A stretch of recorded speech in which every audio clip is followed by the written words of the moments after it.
Hello students, welcome to class. Today we are going to explore the most fundamental concept of physics, that is force and law of motion. Force का आप अपनी daily life में बहुत ज़्यादा इस्तेमाल करते हो, जैसे खेलना कूदना, खाना खाना, खाना बनाना, होमवर्क करना, स्कूल जाके पढ़ना, वापस आना, ये सारी चीज़ों में क्या यूज होता है? आपका फोर्स यूज होता है। अब इतनी ज़्यादा यूज होने वाली चीज़ आखिरकार ये फोर्स है क्या? इसको हम कैसे डिफाइन कर सकते हैं और क्या क्या कितने कितने इसके टाइप होते हैं और ये बाकी सारी चीजों में कैसे यूज होता है, ये सारी चीजें हम इस वीडियो में देखने वाले हैं। तो चलिए सबसे पहले हम स्टार्ट करते हैं व्हाट इज फोर्स, और दूसरी चीज हम यहाँ पे पढ़ने वाले हैं कि लॉ ऑफ मोशन के बारे में। मोशन चैप्टर में हम करके आए थे कि मोशन क्या चीज होती है, चेंज ऑफ स्टेट। किसी भी चीज की अगर स्टेट में पोजीशन में चेंज कर देते हैं तो वो क्या हो जाती है, मोशन बन जाती है। अब उन मोशन को किन किन रूल को ध्यान में रख के हमें करवाना पड़ता है, कौन कौन से रूल से ये मोशन बंधे हुए हैं, ये सारी चीजें हम इस वीडियो में करने वाले हैं। तो चलिए स्टार्ट करते हैं सबसे पहले फोर्स के बारे में। उससे पहले हम देख लेते हैं लॉज का मीनिंग क्या होता है। लॉ का मतलब होता है रूल्स, नियम, जो किसको बांधे हुए हैं, मोशन को बांधे हुए हैं। मोशन का मतलब क्या होता है, object is in motion when it change its position with time. Time के साथ साथ कोई भी ऑब्जेक्ट पोजीशन को चेंज करती है तो उसको हम बोल देते हैं मोशन। अब इन मोशन को देखिए, यहाँ पे बोल रहा है कि मोशन की वजह से क्या क्या हो सकता है। देखिए मोशन कैसे हो सकता है, किस वजह से हो रहा है, ये सारी चीजें हमें पता होनी चाहिए। जैसे कुछ लोग यहाँ पे जो रेलवे वैगन है इसको पुश कर रहे हैं, इसको धक्का मार रहे हैं, तो यहाँ पे पुशिंग क्या हो रहा है, पुश के रूप में हम क्या कर रहे हैं, फोर्स लगा रहे हैं। तो और दूसरी चीज यहाँ पे क्या हो सकती है, किसी भी चीज को, जैसे एक गाड़ी दूसरी गाड़ी को पुल करके लेके जा रही है तो यहाँ पे पुलिंग चीज क्या होगी, फोर्स हो गई है। तो फोर्स को हम सिंपली डिफाइन कर सकते हैं, force is push and pull. किसी भी चीज को पुश करना और पुल करना ही क्या कहलाता है, फोर्स कहलाता है। जैसे आप कहीं भी जाते हो, दुकान वगैरह में जाते हो, शोरूम में जाते हो, वहां पे क्या होता है, दरवाजे पे लिखा होता है पुश और पुल, जिसमें हम बहुत ज्यादा कंफ्यूज होते हैं। ये समझ में नहीं आता किस साइड करना है, किस साइड पुल करना है, किस साइड पुश करना है। एक सेकंड के लिए सभी बंदे क्या हो जाते हैं, वहां पे कंफ्यूज हो जाते हैं। तो सिंपली पुश करना और किसी चीज को पुल करना ही क्या कहलाता है, फोर्स कहलाता है। तो क्या हम किसी फोर्स को हम देख सकते हैं या फिर इसको टेस्ट कर सकते हैं? नहीं कर सकते। तो हमें ये कैसे पता चलेगा कि फोर्स यहाँ पे लग रहा है? उसके सिर्फ रिजल्ट्स को देख के, उस फोर्स के लगने की वजह से क्या क्या परिणाम वहां पे आए हैं, क्या क्या वहां पे चेंजेस हुए हैं, सिर्फ उनको देखकर ही हम ये बता सकते हैं कि यहाँ पे फोर्स लग रहा था। अब आखिरकार ये इफेक्ट हैं क्या, वो कौन कौन से इफेक्ट हैं जिनकी वजह से, कौन कौन से रिजल्ट ऐसे हैं जिससे हमें पता चलता है कि यहाँ पे फोर्स लग रहा है। तो आप देखोगे कि मान लिया कोई भी ऑब्जेक्ट रेस्ट पे रखी हुई थी, मान लिया ये यहाँ पे पेन वगैरह है, पेन यहाँ पे रेस्ट पे रखा हुआ था, जब तक हम इस पे किसी भी टाइप का फोर्स नहीं लगाएंगे, एक्सटर्नल फोर्स नहीं लगाते हैं, तब तक ये क्या रहती है, रेस्ट में रहती है। जैसे ही फोर्स इसके ऊपर लगता है ये मोशन में चली जाती है। तो मोशन इसके पोजीशन की वजह से, इसके इफेक्ट की वजह से हमें ये पता चला कि इस पे क्या हो गया है, फोर्स लग रहा है ना कोई। देखिए ये बॉल क्या है, पहले रेस्ट पोजीशन में थी, इसको मूव करवाने के लिए क्या करना पड़ेगा, किक करना पड़ेगा। किक की फॉर्म में हम क्या कर रहे हैं, यहाँ पे फोर्स लगा रहे हैं। तो फोर्स का ये क्या रिजल्ट हो जाएगा, रेस्ट टू मोशन। किसी भी चीज को ये चेंज कर सकती है। दूसरी चीज क्या हो सकती है, मोशन टू रेस्ट। मान लिया कोई गाड़ी आपकी तेज भाग रही है, उसको रोकने के लिए बिना फोर्स के हम उसको नहीं रोक सकते। जैसे मान लिया आपको या तो फिर ब्रेक लगाने पड़ेंगे, ब्रेक के लिए भी आपने कोई ना कोई उसको पुश किया है, दबाया है, तो इस टाइम पे फोर्स भी लग रहा है। अगर मान लिया ब्रेक फेल है गाड़ी के, अगर आगे कुछ भी नहीं है, किसी भी टाइप का फोर्स वहां पे नहीं लग रहा है, तो क्या गाड़ी रुक सकती है? नहीं रुक सकती। अगर फिर आप बोलोगे मैम रुक सकती है, फ्रिक्शन, क्योंकि रोड की वजह से वहां भी क्या हो रहा है, फ्रिक्शन का फोर्स लग रहा है। हर तरीके के फोर्स को नेग्लिजिबल कर दो, जीरो कर दो, तो वो गाड़ी कभी भी रुक ही नहीं सकती। अगर उसको रोकने के लिए हमें दो ही तरीके अपनाने पड़ सकते हैं, या तो हम ब्रेक मार सकें और दूसरी चीज है किसी के अंदर हम ठोक दें, तभी ये गाड़ी रुक सकती है। तो वहां पे क्या हो रहा है, किसी ना किसी तरीके से फोर्स लग रहा है। तो मोशन की चीज को, जैसे बॉल आ रही है, इसको रोकने के लिए क्या करना पड़ेगा, हमें फोर्स लगाना पड़ेगा इसको रेस्ट में लेके आने के लिए। तो दूसरी चीज यहाँ पे क्या होगी, मोशन टू रेस्ट। अगर कोई चीज जा रही है तो इसका मतलब फोर्स वहां पे लग रहा है। अब देखिए हम कोई गाड़ी चला रहे हैं, गाड़ी चलाते टाइम हमें स्पीड 80 90 100 ऐसे चेंज करती रहनी पड़ती है ना। कई बार 10, 20, 30 ऐसे भी लेके आने पड़ते हैं। तो वहां पे ये चेंज कैसे हुई स्पीड, स्पीड को चेंज करने के लिए हमें एक्सेलरेटर पे क्या करना पड़ेगा, पैर रखना पड़ेगा और वहां पे इसको पुश करना पड़ेगा, तब जाके क्या होगा, स्पीड के अंदर चेंज हो जाएगा। तो ये भी एक फोर्स का इफेक्ट है, चेंज इन स्पीड। अगर ये हो रहा है तो आप समझ जाना कि यहाँ पे क्या हो रहा है, फोर्स लग रहा है। और दूसरी चीज हम इससे क्या कर सकते हैं कि डायरेक्शन में चेंज कर सकते हैं। जैसे मान लिया हमें सीधे सीधे गाड़ी चला रहे हैं, हमें दूसरी साइड जाना है, तो राइट साइड हमें या तो फिर स्टीयरिंग को मूव करवाते हैं या फिर लेफ्ट साइड करवाते हैं, जिस साइड भी हमें जाना होता है। तो वहां पे क्या हो रहा है, उसको मूव करवाने के लिए भी हमने क्या किया है, फोर्स अप्लाई किया है। तो चेंज इन डायरेक्शन भी जहां पे हो रहा हो, वहां पे आपको समझ जाना है कि यहाँ पे क्या हो रहा है, फोर्स लग रहा है। देखिए बॉल सीधी आ रही थी, इसकी डायरेक्शन को चेंज करने के लिए हिट करना पड़ा बैट्समैन को किसी बैट से, तो क्या हुआ, इसकी डायरेक्शन क्या हो जाएगी, चेंज हो जाएगी। और तीसरी लास्ट चीज हम क्या कर सकते हैं, चेंज इन शेप। शेप में किसी भी ऑब्जेक्ट की अगर शेप में चेंज हो रहा है तो वो क्या हो रहा है, किसकी वजह से हो रहा है, फोर्स की वजह से हो रहा है। क्योंकि मान लिया हम या तो किसी चीज को ऐसे प्रेस करते हैं तो वो चीज का शेप क्या हो जाएगी, चेंज हो जाएगी। या हम पुल करते हैं किसी भी तरीके से, अगर हम किसी ऑब्जेक्ट की शेप को चेंज करते हैं तो क्या हो जाता है, फोर्स वहां पे लग रहा होता है। तो 5 इफेक्ट हमने देख लिए हैं, पांचों आपको याद रखने हैं, बहुत इंपॉर्टेंट ये बन जाता है क्वेश्चन आपका। देखिए क्या है, पहला मोशन टू रेस्ट, कोई भी चीज लेके जाने वहां पे फोर्स, रेस्ट टू मोशन। तीसरी चीज हमने चेंज इन स्पीड, और फोर्थ चीज हमने क्या देखी थी, चेंज इन डायरेक्शन, और लास्ट चीज हमने देखी थी चेंज इन शेप। अगर ये सारी चीजें हो रही है तो हम समझ जाएंगे कि ये क्या है, फोर्स के इफेक्ट्स हमें नजर आ रहे हैं। तो यहाँ पे फोर्स किसी ना किसी फॉर्म में लग रहा है। ठीक है, तो डिफरेंट इफेक्ट ऑफ फोर्स हमने देख लिए हैं। यहाँ पे ये फोर्स आपके होते हैं। क्या फोर्स अलग अलग काइंड के हो सकते हैं, हाँ बिल्कुल हो सकते हैं। 2 तरीके के फोर्स तो हमें 2 या 3 तरीके के आप 8th क्लास में मेरे ख्याल से पढ़ के आ चुके होंगे। फ्रिक्शन फोर्स, रोलिंग फोर्स, बहुत सारे फोर्स वहां पे आप पढ़ के आए होंगे। अब यहाँ पे 2 तरीके के फोर्स दिए हुए हैं, वो कौन कौन से हैं, बैलेंस्ड और अनबैलेंस्ड फोर्स यहाँ पे दिया हुआ है। बैलेंस्ड फोर्स क्या होता है और अनबैलेंस्ड फोर्स क्या होता है, ये यहाँ पे हम देखने वाले हैं। तो देखिए नाम से पता चल रहा है बैलेंस, दोनों साइड, मान लिया किसी ऑब्जेक्ट के स्पैन के हम दोनों साइड फोर्स लगा रहे हैं और दोनों साइड इक्वल फोर्स लगा रहे हैं, इक्वल मैग्नीट्यूड से फोर्स लगा रहे हैं। मान लिया हम 10 न्यूटन का दोनों साइड से क्या लगा रहे हैं, न्यूटन क्या है यहाँ पे ऐसा यूनिट है फोर्स की, और 10 इसका क्या हो जाएगा, मैग्नीट्यूड हो जाएगा। मैग्नीट्यूड क्या होता है, यूनिट के साथ जो भी न्यूमेरिकल वैल्यू गिवन होती है उसको हम क्या बोल देते हैं, मैग्नीट्यूड यहाँ पे हम बोल देते हैं। ठीक है, दोनों साइड मान लिया यहाँ से भी 10 न्यूटन आ रहा है, यहाँ से भी 10 न्यूटन आ रहा है, लेकिन डायरेक्शन यहाँ पे क्या होनी चाहिए, अपोजिट होनी चाहिए। इस डायरेक्शन में ये इसको पुश कर रहा है, इस डायरेक्शन में इसको पुश कर रहा है, डायरेक्शन अपोजिट होनी चाहिए और मैग्नीट्यूड हमेशा सेम होना चाहिए। तो उसको हम बोल देंगे बैलेंस्ड फोर्स यहाँ पे लग रहा है। Force which are equal in magnitude and opposite in direction acting on same body, किसी एक बॉडी के ऊपर काम कर रहे हैं, उसको हम क्या बोल देंगे, बैलेंस्ड फोर्स बोल देंगे। मान लिया यहाँ पे इक्वल फोर्स से क्या लग रही है, कोई ना कोई फोर्स लग रही है इक्वल मैग्नीट्यूड से, तो क्या इसकी मूव करवा सकते हैं हम, इधर से भी तो नहीं लग रहा है, उधर से भी तो नहीं लग रहा है, तो हम इसको चाह के भी इसकी शेप को चेंज नहीं कर सकते, इसे एक जगह से दूसरी जगह पे मूव नहीं करवा सकते। जहां भी मूव होने की बात आएगी तो एक साइड पे ज्यादा फोर्स होना चाहिए, तभी वो दूसरी साइड पे जा सकता है। तो यहाँ पे हम बोल सकते हैं कि बैलेंस्ड फोर्स कभी भी स्टेट को चेंज नहीं कर सकते हैं। जैसे यहाँ पे आप देख रहे होगे एक बुक रखी हुई है टेबल के ऊपर, ये बुक क्या कर रही है, टेबल पे फोर्स एक्सर्ट कर रही है, उतना ही फोर्स टेबल बुक के ऊपर एक्सर्ट कर रहा है। तो यहाँ पे क्या हो रहा है, ये बैलेंस्ड फोर्स हो रहा है, ना ये बुक डाउनवर्ड डायरेक्शन में जाएगी ना अपोजिट डायरेक्शन में, सेम पोजीशन पे यहाँ पे ये टिकी रह जाएगी। ठीक है, देखिए आगे अनबैलेंस्ड में क्या हो जाएगा, अनबैलेंस्ड में आप देखोगे कि एक साइड ज्यादा फोर्स लग रहा है, और तो सही चीज है, दोनों अपोजिट डायरेक्शन होनी चाहिए, लेकिन क्या होनी चाहिए यहाँ पे, इक्वल मैग्नीट्यूड नहीं होना चाहिए, अनइक्वल मैग्नीट्यूड यहाँ पे होना चाहिए। तो यहाँ पे आप देख रहे हो सीसो जो आपका ये झूला होता है कि इसमें क्या होता है, एक साइड पे अगर इक्वल हमने बच्चे बिठा दिए इक्वल वेट के तो वो कहीं नहीं जाएगा, ऊपर नीचे नहीं झूल पाएंगे। और किसी के लिए क्या करवाते हैं, एक साइड थोड़े हेल्दी बच्चे को ये में वेट में यानी कि फोर्स में उनको दोनों के क्या होना चाहिए, डिफरेंस होना चाहिए, उन दोनों को यहाँ पे बिठाएंगे, उस वजह से क्या हो जाएगा, पोजिशन में शेप में इनकी क्या आने लग जाएगा, चेंज आने लग जाएगा। तो ये होते हैं आपके अनबैलेंस्ड फोर्स।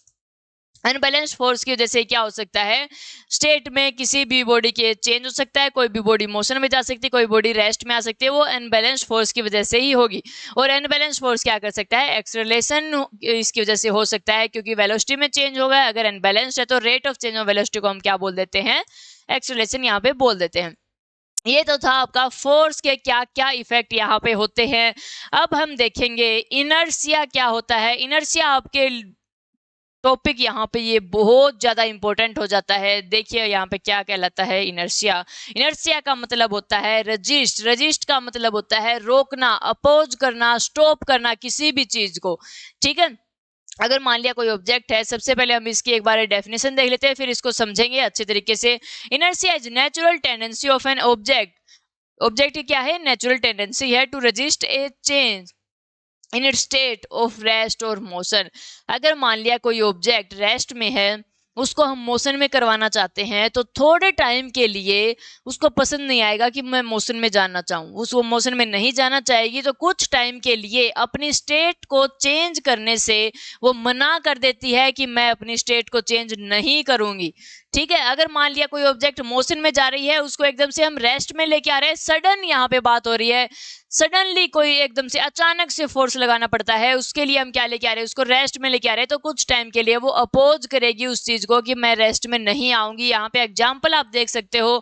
एग्जाम्पल आप देखोगे कि नेचुरल एग्जाम्पल है, आप स्कूल बस में जाते हो डेली, वहां पे आगे देखते हो कि कई बार आप आराम से खड़े हुए होते हो, स्कूल बस स्टार्ट नहीं हुई है, एकदम से क्या हो गया? बस स्टार्ट होगी, तो अब किस साइड? कहीं ना कहीं आप जाके गिरोगे, है ना? किस साइड गिरते हो सोचिए आप तब तक। उसके लिए तब तक दूसरा एग्जांपल हम देख लेते हैं। दूसरा एग्जांपल क्या है? मान लिया कोई बस एकदम से चल रही है, एकदम से ब्रेक मार दियो, खड़े ब्रेक, खड़े ब्रेक जिसको हम बोलते हैं ना, एकदम से अचानक से उसने क्या मार दिया?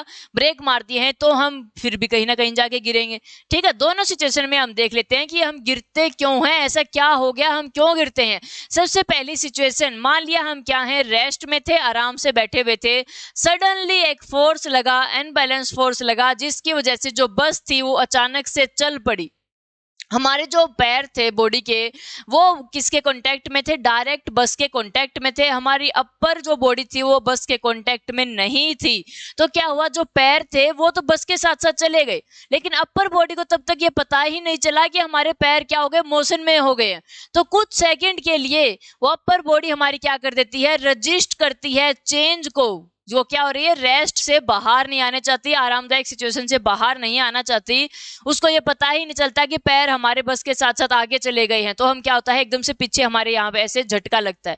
ठीक है, अब दूसरी चीज क्या होती है? मान लिया एकदम से बस मोशन में जा रही है, बहुत स्पीड तेज बस है, उसमें क्या हुआ? एकदम से हमने ब्रेक लगा दिया ड्राइवर ने, तो उस टाइम पे क्या होगा? हम आगे जाके गिर जाएंगे।